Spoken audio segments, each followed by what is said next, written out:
ಇವತ್ತು ಗಿಡಗಳಿಗೆ ಬರೀ ನೀರು ಕೊಡುವ ಬದಲು ಈ ರೀತಿ ಕೊಟ್ಟು ನೋಡಿ, ಗಿಡಗಳು ಚೆನ್ನಾಗಿರುತ್ತವೆ, ಹೂ ಸಹ ಬಿಡುತ್ತವೆ. ಅದು ಏನು ಅಂತ ನೋಡುವ.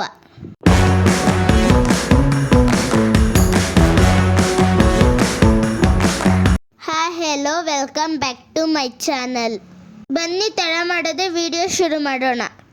ಒಂದು ಬಕೆಟಲ್ಲಿ ಒಂದು ತೆಪ್ಪೆ ಸಗಣಿಯನ್ನು ಮೊದಲೇ ನೆನೆಸಿ ಇಟ್ಟಿದ್ದು, ಅದನ್ನು ಚೆನ್ನಾಗಿ ಮಿಕ್ಸ್ ಮಾಡಿ ಒಂದು ಜಗ್ ಸಗಣಿ ನೀರಿಗೆ 10 ಲೀಟರ್ ನೀರು ಹಾಕಿ ಡೈಲ್ಯೂಟ್ ಮಾಡಿ ಕೊಡಬೇಕು. ಸಗಣಿ ನೀರನ್ನು ತೆಳುವಾಗಿ ಮಾಡಿ ಕೊಡಬೇಕು, ನಾನು ತೋರಿಸುತ್ತಿರುವ ಹಾಗೆ. ಬನ್ನಿ ಬೇಗ ವಿಡಿಯೋ ಶುರು ಮಾಡೋಣ. ಇವತ್ತು ನಾವು ಸಗಣಿ ನೀರನ್ನು ಪ್ರತಿಯೊಂದು ಗಿಡಗಳಿಗೆ ಹಾಕುತ್ತಿದ್ದೇವೆ. ಬದನೆ ಗಿಡ, ಡೇರೆ ಗಿಡ, ಸೇವಂತಿಗೆ ಗಿಡ, ಗುಲಾಬಿ ಗಿಡ. ನೋಡಿ, ಗುಲಾಬಿ ಗಿಡಕ್ಕೆ ನಾವು ಕೊಟ್ಟ ಗೊಬ್ಬರ ವರ್ಕ್ ಆಗಿದೆ. ಯಾವ ರೀತಿ ಚಿಕ್ಕ ಗಿಡದಲ್ಲೂ ಬೇಸಿಲ್ ಶೂಟ್ಸ್ ಬಂದಿದೆ, ಹಾಗೆ ನಮ್ಮ ಸೇವಂತಿಗೆ ಗಿಡದಲ್ಲಿ ಹೂ ಮೊಗ್ಗು ಆಗಲ್ಲ ಅನ್ನುತ್ತೀರಾ? ನೋಡಿ, ನಮ್ಮ ಗಾರ್ಡನ್ನಲ್ಲಿ ಯಾವಾಗಲೂ ಹೂ ಮೊಗ್ಗು ಇದ್ದೇ ಇರುತ್ತೆ ನೋಡಿ. ಅದು ಸೇವಂತಿಗೆ ಗಿಡದಲ್ಲಿ ಗೊಂಚಲು ಮೊಗ್ಗು ಒಂದೇ ಗಿಡದಲ್ಲಿ. ಹಾಗೆ ಮೊನ್ನೆ ಸ್ಟಾರ್ಸ್ ವಿಡಿಯೋದಲ್ಲಿ ನೋಡಿರಬಹುದು, ಆ ಸೇವಂತಿಗೆ ಗಿಡದಲ್ಲಿ ಹೇಗೆ ಹೂ ಬಿಟ್ಟಿದೆ, ಬಂಚ್ ಥರ ನೋಡಿ. ಗುಲಾಬಿ ಗಿಡಗಳಲ್ಲೂ ಹೂ ಹೇಗಿದೆ. ಸೇವಂತಿಗೆ ಗಿಡ ನೆಲದಲ್ಲಿ ಅಲ್ಲದೆ ಗ್ರೋ ಬ್ಯಾಗ್ ಪಾಟಲ್ಲಿ ಸಹ ಈಗ ಹೊಸದಾಗಿ ಹಾಕಿರುವ ಸೇವಂತಿಗೆ ಗಿಡದಲ್ಲೂ ಮೊಗ್ಗು ಹೂ ಆಗಿದೆ.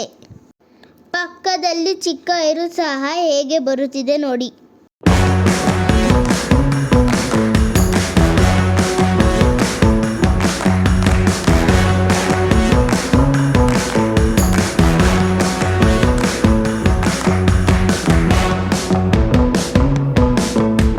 ಹಾಗೆ ಒಂದೊಂದು ಗುಲಾಬಿ ಗಿಡದಲ್ಲೂ ಹೊಸ ಚಿಗುರು ಮೊಗ್ಗಾಗಿದೆ.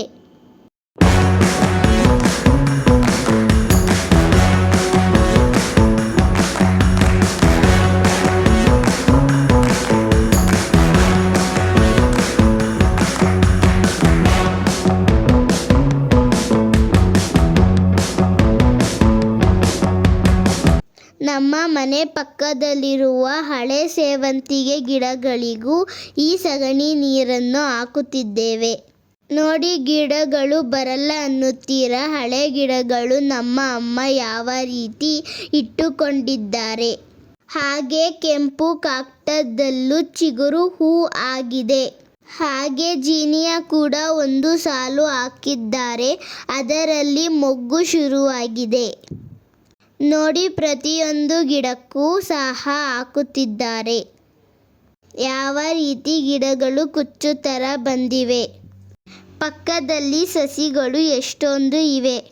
ಹಾಗೆ ಕಸ್ಮಸ್ ಬೀಜ ಕೂಡ ಹಾಕಿದ್ದಾರೆ. ಆ ಗಿಡ ಸಹ ಒಂದು ಸಾಲು ಇದೆ. ಸೇವಂತಿಗೆ ಗಿಡ ಇರೋದು ನೋಡಿ, ಅದರ ಬೇರುಗಳು ಹೇಗೆ ಎಲ್ಲಿ ಬಂದಿದೆ. ಸೇವಂತಿಗೆ ಗಿಡ ಅಂಟು ಅನ್ನುತ್ತಾರೆ. ಏಕೆ ಗೊತ್ತಾ? ಒಂದು ಗಿಡ ಹಾಕಿದ್ದರೆ ಸಾಕು, ಅದರ ಪಕ್ಕದಲ್ಲಿ ಗಿಡಗಳು ಬರುತ್ತಾ ಇರುತ್ತವೆ. ಒಂದು ಸಲ ಹಾಕಿಕೊಂಡರೆ ಸಾಕು, ಆ ಗಿಡಗಳೇ ಬೀಜವನ್ನು ಮಾಡಿಕೊಳ್ಳಬಹುದು. ನಾವು ಗಿಡಗಳ ಆರೈಕೆ ಹೇಗೆ ಮಾಡುತ್ತೀವೋ ಅದೇ ರೀತಿ ನಮಗೂ ಪ್ರತಿಫಲ ಸಿಗುತ್ತದೆ. ಗಿಡ ಹಾಕಿಕೊಂಡು ಅದರ ಆರೈಕೆ ಮಾಡದೆ ಹೂ ಬರಲ್ಲ, ಗಿಡ ಒಣಗೋಯ್ತು ಅಂತ ಎಲ್ಲ ಕಾರಣ ಹೇಳುತ್ತಾರೆ. ಸೇವಂತಿಗೆ ಗಿಡಕ್ಕೆ ನೀರು ಜಾಸ್ತಿ ಬೇಕಾಗಿಲ್ಲ. ವಾರಕ್ಕೆ 2-3 ದಿನಕ್ಕೆ ಒಂದು ಸಲ ಹಾಕಿದರೆ ಸಾಕು. ಗಿಡಗಳು ಸಾಯುವುದಿಲ್ಲ, ಒಣಗುವುದಿಲ್ಲ, ಗಿಡ ತುಂಬ ಚೆನ್ನಾಗಿರುತ್ತದೆ. ನಾವು ಸೇವಂತಿಗೆ ಗಿಡಗಳಿಗೆ ಯಾವ ಲಿಕ್ವಿಡ್ ಕೊಡುತ್ತೀವಿ ಅಂತ ನಮ್ಮ ವಿಡಿಯೋ ನೋಡಿದವರಿಗೆ ಗೊತ್ತಿರುತ್ತದೆ. ಹೊಸದಾಗಿ ನೋಡುವವರು ನಮ್ಮ ಚಾನಲ್ನ ಹೋಗಿ ನೋಡಿ, ನಿಮಗೂ ಗೊತ್ತಾಗುತ್ತದೆ. ಸೇವಂತಿಗೆ ಗಿಡ ಬೆಳೆಸುವುದು ಬಹಳ ಸುಲಭ. ಕಷ್ಟ ಅಂದರೆ ಕಷ್ಟನೇ ನೋಡಿ.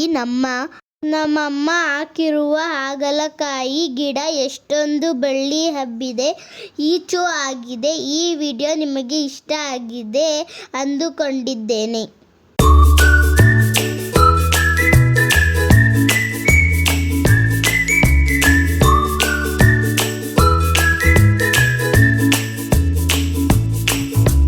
ಲೈಕ್ ಮಾಡಿ, ಶೇರ್ ಮಾಡಿ, ಕಮೆಂಟ್ ಮಾಡಿ. Thank you for watching. ಕೂದಲು ಉದುರ್ತಾ ಇದೆಯೇ? ನಾನು ದಾಸವಾಳ ಗಿಡ. ನನ್ನ ಹೂವಿನ ರಸವನ್ನ ತಲೆಗೆ ಹಚ್ಚಿ ಸ್ನಾನ ಮಾಡಿ ಕೂದಲು ರೇಷ್ಮೆಯಂತೆ ಮೃದುವಾಗುತ್ತದೆ. ಹಲ್ಲು ನೋವಿನಿಂದ ನರಳುತ್ತಿದ್ದೀರಾ?